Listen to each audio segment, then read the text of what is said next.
Hello everyone, welcome to my channel Danvi diaries. నేనైతే exams ఉన్నాయని prepare అవుతున్నా అండి.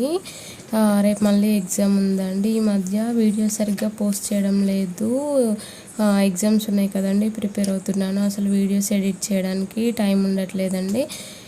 సారీ అండి. నెక్స్ట్ ఒక 3-4 డేస్ తర్వాత ఎగ్జామ్స్ అయిపోతాయండి. ఇక డైలీ వీడియోస్ అప్లోడ్ చేస్తాను, తప్పకుండా అప్లోడ్ చేస్తాను. నా ఛానల్ని సబ్స్క్రైబ్ చేసుకోండి, చూడండి. ఎగ్జామ్స్ వల్ల ఎగ్జామ్స్ టెన్షన్లో ఉన్నానండి. ప్రిపేర్ అవుతున్నాను, మార్క్స్ మంచిగా రావాలి కదా. ఎగ్జామ్స్ ప్రిపేర్ అవుతున్నాను. ఎగ్జామ్స్ అయిపోయాక మళ్ళీ వీడియోస్ కంటిన్యూ చేస్తాను, వీడియోస్ అప్లోడ్ చేయడం. మీరు కూడా నాలానే ఎగ్జామ్స్ వచ్చినప్పుడు ఇలా బుక్ పట్టుకొని కూర్చుంటారా? కామెంట్ చేయండి. నేనైతే డైలీ ఎంజాయ్ చేస్తూ ఓన్లీ ఎగ్జామ్స్ ఉన్నప్పుడే కంప్లీట్గా చదువుతానండి. అందుకే ఇలా కొంచెం ఎగ్జామ్స్ వచ్చినప్పుడు టెన్షన్ పడి మంచిగా చదువుతాను, ప్రిపేర్